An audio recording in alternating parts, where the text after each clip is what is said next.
میں ہوں H-M-Zakria اور آپ دیکھ رہے ہیں اپنا یوٹیوب چینل انفارمیشن پوائنٹ۔ اس یوٹیوب چینل کو کلک کیجئے، لائک کیجئے، اسے اپنے کیریئر کا حصہ بنا لیجئے۔ یہ ہمیشہ آپ کو بتائے گا کہ محنت ہوتی کیا ہے اور یہ کی کیسے جاتی ہے۔ میں عام طور پر موٹیویشن کو امید کہا کرتا ہوں۔ لوگ کہتے ہیں کیا آپ موٹیویشن دیتے ہیں؟ میں کہتا ہوں نہیں، میں تو صرف ایک امید دیتا ہوں۔ کیوں؟ کیونکہ امید اتنی اہم چیز ہے کہ اللہ پاک اپنے کلام مقدس میں ڈائریکٹلی انسانوں سے خود فرماتے ہیں کہ اے میرے بندو، میری رحمت سے نا امید نہ ہونا۔ اس سے اندازہ ہوتا ہے کہ امید کتنی اہم چیز ہے۔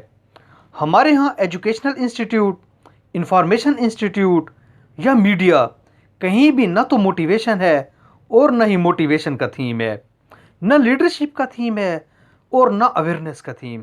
پاکستان میں انسرٹینٹی کے ساتھ ساتھ موٹیویشن کے سورس بھی بہت کم ہیں۔ انڈیا ہمارا پڑوسی ملک ہے، اس نے ہمارے ساتھ ہی آزادی حاصل کی۔ وہاں ہر سال ایسے 20 ایڈ میڈیا پر قوم کو دکھائے جاتے ہیں جو پراپر ایک تھیم پر ڈرا کر کے قوم کو دکھائے جاتے ہیں۔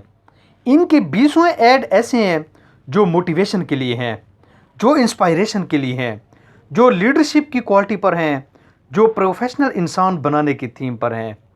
ایک ایڈ میں آپ کے سامنے رکھنا چاہتا ہوں۔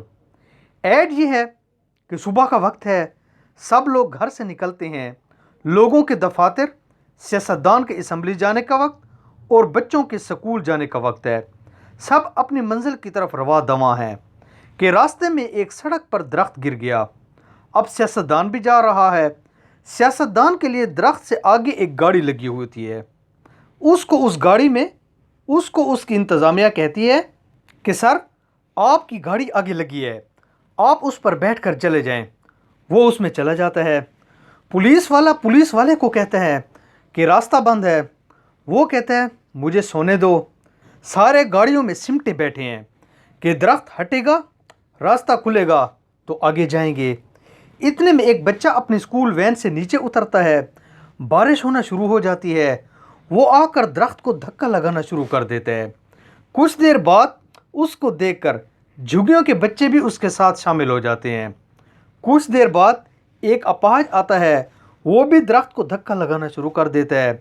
پھر دیکھا دیکھی، شرم کے مارے اور لوگ بھی اپنی گاڑیوں سے نکل کر آ جاتے ہیں اور درخت کو دھکا لگانا شروع کر دیتے ہیں۔ راستہ کھل جاتا ہے۔ میسج یہ ہے، راستے کی رکاوٹ ایک ہٹاتا ہے لیکن راستہ سب کے لیے کھلتا ہے۔